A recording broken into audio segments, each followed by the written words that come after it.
Hello అండి, అందరికీ సింపుల్గా ఆయిల్ పీల్చకుండా పూరి ఎలా చేసుకోవాలో ఈ వీడియోలో చూపిస్తాను.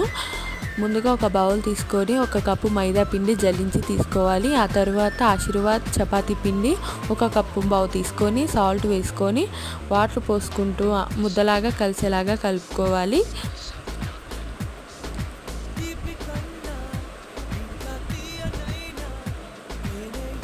మీకు పూరి రౌండ్గా రావాలంటే ఒకసారి ఇలా ట్రై చేయండి. హోటల్ స్టైల్లో మంచిగా ఆయిల్ పీల్చుకోకుండా పూరి వస్తుందన్నమాట. ఆయిల్ హీట్ చేసుకొని ఇలా పూరీని కాల్చుకోవటమే మంచిగా ఆయిల్ పీల్చుకోకుండా వస్తుంది. మీకు నచ్చితే ఒకసారి ట్రై చేయండి. Please to subscribe.